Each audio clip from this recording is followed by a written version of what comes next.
नमस्कार, मैं विपुल सिंह आप सभी का हमारे इस YouTube channel BHU study capital पर एक बार फिर से हार्दिक स्वागत करता हूं। दोस्तों, आप सभी के मन में लगातार आप सबकी क्वेरी आ रही थी पेड सीट को लेकर के कि BHU पेड सीट क्या है, रेगुलर सीट और पेड फी सीट में अंतर क्या है, पेड फी सीट की काउंसलिंग कब होती है, पेड सीट को लेकर के अनेकों प्रश्न आ रहे हैं। पेड सीट में क्या फैसिलिटीज़ मिलती हैं, यानी सारी वो facility, hostel facility, medical facility, ये सारी फैसिलिटी मिलती है कि नहीं मिलती है। और जो चौथा प्रश्न आपके मन में आ रहा था, लगातार आपकी क्वेरी आ रही थी, क्या पेड सीट में अधिक पैसे देकर के एडमिशन हो सकते हैं। ये लगातार जो आपके मन में प्रश्न उठ रहा है उसका जवाब आज के वीडियो से मिल जाएगा, इसलिए वीडियो के साथ बने रहिएगा। और जो चैनल पर पहली बार विजिट कर रहे हो, सबसे पहले आप चैनल को सब्सक्राइब करें और बेल आइकन प्रेस करें। BHU से रिलेटेड इसी प्रकार अपडेट रहने के लिए, सूचनाओं के लिए, जानकारियों के लिए और काउंसलिंग और एडमिशन से रिलेटेड लगातार आपको यहाँ पर सहायता मिलती रहेगी। सबसे पहले मैं बात करूँगा, एकदम स्टेप बाय स्टेप बात करता हूँ। सबसे पहले रेगुलर सीट और पेड फी सीट है क्या।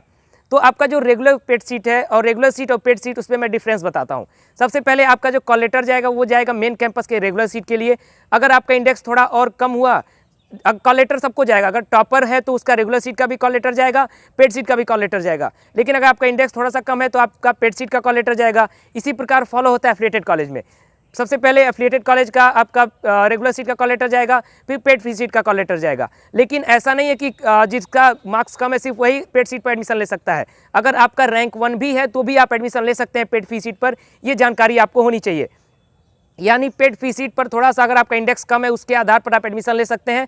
आपका थोड़ा सा कम मार्क्स पर अधिक पैसे दे करके, वो BHU की एक प्रक्रिया है। यानी ऐसा नहीं है कि मनमाने तरीके से, जैसा कि मैंने आपसे कहा ना कि पेड सीट को लेकर कुछ लोग कहते हैं क्या मनमाने तरीके से पैसे देकर के एडमिशन हो सकता है। ऐसा बिल्कुल नहीं है। हाँ, इतना जरूर है, अगर आपका इंडेक्स थोड़ा कम है तो आप पेड सीट के माध्यम से एडमिशन ले सकते हैं। यानी पहली सहायता आपका, अगर इंडेक्स कम है तो आपका जो एडमिशन है वो पेड सीट के माध्यम से हो सकता है। और दूसरी सहायता, सब्जेक्ट अपग्रेड करने के लिए आप पेड सीट की सहायता ले सकते हैं। जैसा कि अगर आपको कोई ऐसा ऑनर्स मिल रहा है जो आप नहीं लेना चाहते हैं और एक बार फिर से आप पेड सीट की काउंसलिंग में आएंगे, वहाँ पर आप अपना दूसरा ऑनर्स ले सकते हैं। और एक बात और रही रेगुलर सीट को लेकर के, अगर आपने रेगुलर सीट पर एडमिशन ले लिया है और दोबारा आप पेड सीट की भी काउंसलिंग कराते हैं तो आपका जो रेगुलर सीट का जो फी है वो आपके पेड फी सीट में ट्रांसफर हो जाएगा। ये भी आपको जानकारी होनी चाहिए। लेकिन पेड फी सीट में थोड़ी पैसा एक्स्ट्रा लगता है। जैसा कि मैं BA आर्ट्स का आपको बता देता हूँ। जनरल अगर रेगुलर सीट पर एडमिशन लेते हैं तो 1982 रुपये, और अगर पेड सीट पर एडमिशन लेते हैं तो उसमें आपको 10,000 प्लस देना होगा। यानी 10,000 प्लस 1982 लगभग 12,000 रुपये आपका जो पहली बार में आपको फर्स्ट इंस्टॉलमेंट में जो फीस देनी होगी वो होगी। दूसरी बात, आपके काउंसलिंग से रिलेटेड आप पूछ रहे थे कि सर क्या काउंसलिंग को लेकर आप क्या बता रहे हैं कि पेड सीट की काउंसलिंग कब होगी, रेगुलर सीट की काउंसलिंग कब होगी। तो सबसे पहले आपको जो कॉल लेटर जाएगा वो मेन कैंपस के रेगुलर सीट का, उसके बाद अगले स्टेप में मेन कैंपस के पेड सीट की काउंसलिंग का कॉल लेटर जाता है। उसके बाद एफिलिएटेड कॉलेज का जो रेगुलर सीट है उसकी काउंसलिंग का कॉल लेटर जाएगा। उसके बाद एफिलिएटेड कॉलेज के पेड सीट का कॉल लेटर जाएगा। ये हो गया आपका अगला प्रश्न। फिर जो आपका आखिरी प्रश्न था, जो कि लगातार आप सब पूछना चाह रहे थे और कुछ भ्रम भी फैला हुआ है, कुछ लोगों ने शायद आपको गलत इन्फॉर्मेशन भी दी है कि BHU में हॉस्टल्स नहीं मिलता है जो पेड फी सीट पर एडमिशन लेते हैं। ऐसा बिल्कुल नहीं होता है कि पेड फी सीट पर एडमिशन लेने पर हॉस्टल न मिले। ऐसा कोई भी जो एक प्रकार से रूल है BHU में, ये कोई रूल कहीं पर भी नहीं लिखा गया है कि पेड सीट पर एडमिशन लेने वाले को हॉस्टल नहीं मिलेगा। मैं इसको आपको एग्जाम्पल के साथ समझाता हूँ जिससे आपको सारी चीज़ें अच्छे से समझ में आ जाएंगी। सबसे पहले आपको क्लियर कर दूं कि पेड फी सीट पर हॉस्टल क्यों नहीं मिलता है, लोग ऐसा क्यों भ्रम में पड़ जाते हैं। क्योंकि मैक्सिमम जो चांस होता है वो जो छात्र होते हैं पेड फी सीट वाले, वो कम मार्क्स वाले होते हैं, कम इंडेक्स वाले होते हैं। तो स्वाभाविक प्रक्रिया, अगर आपका मार्क्स कम है तो आपको हॉस्टल अलॉट नहीं होगा अगर आप कम मार्क्स पे एडमिशन ले रहे हैं पेड फी सीट के थ्रू। लेकिन जैसा कि मैंने बताया, अगर आपका इंडेक्स अच्छा है, मार्क्स अच्छा है, आपने किसी कारण से रेगुलर सीट पर एडमिशन नहीं लिया या फिर अपना सब्जेक्ट अपग्रेड करने के लिए आप अगर पेड सीट पर एडमिशन लेते हैं तो आपको हॉस्टल मिल सकता है। तो दोस्तों, मैं आपको एग्जाम्पल के साथ, यानी एक स्टूडेंट का मैं आपको एग्जाम्पल बताऊंगा जिसका पेड सीट होने के बावजूद उन्हें हॉस्टल मिला। इसी प्रकार से बहुत सारे एग्जाम्पल हमारे सामने हैं। मैं एक एग्जाम्पल आपको देता हूँ 2018 के बैच का।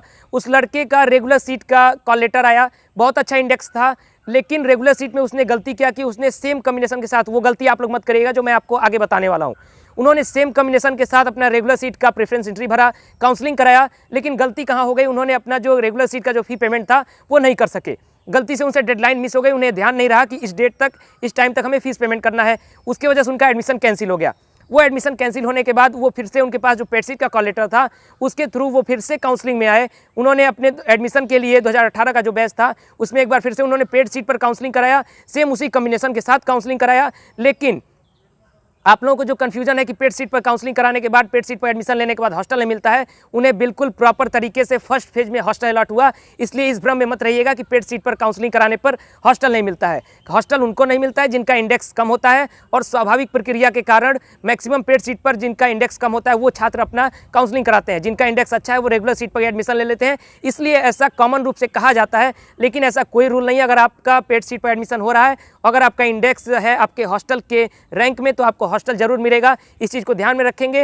ये चूंकि अदर फैसिलिटी में जो मेडिकल फैसिलिटी है, कुछ लोगों के मन में ये भी कंफ्यूजन है कि क्या जो मेडिकल फैसिलिटीज है, जैसा कि हेल्थ सेंटर की फैसिलिटी है, सर सुंदरलाल हॉस्पिटल की फैसिलिटी है, लाइब्रेरी की फैसिलिटी है, इन सारी जो फैसिलिटीज़ हैं, जो सुविधाएं हैं बीएचयू की, क्या पेड सीट वालों को नहीं मिलती है? तो इसमें बिल्कुल कंफ्यूजन नहीं रहिएगा। जो सुविधाएं रेगुलर सीट वालों को मिलती हैं वही सुविधाएं पेड सीट वालों को मिलती हैं। कोई भी अंतर नहीं है। ऐसा नहीं है कि आपकी क्लासेज अलग चलती हैं पेड सीट की। बिल्कुल उसी प्रकार से आपका अल्फ़ाबेट से सबका रोल नंबर बनाया जाता है, उसी प्रकार से आपका रोल नंबर बनेगा। जो आपका रेगुलर सीट का रोल नंबर होगा उसके बाद पेड सीट का रोल नंबर आता है। तो ऐसा नहीं है क्लासेज अलग कर दी जाती हैं, इसमें आप कंफ्यूज नहीं रहेंगे। और रेगुलर सीट पेड सीट को लेकर के आपके मन में जो भी कंफ्यूजन था, मुझे लगता है इस वीडियो के माध्यम से दूर हो गया होगा। फिलहाल इस वीडियो को लाइक कर दीजिए, अपने दोस्तों के साथ ज़्यादा से ज़्यादा शेयर कर दीजिए, और चैनल को सब्सक्राइब करके बेल आइकन दबाना न भूलें। बहुत बहुत धन्यवाद।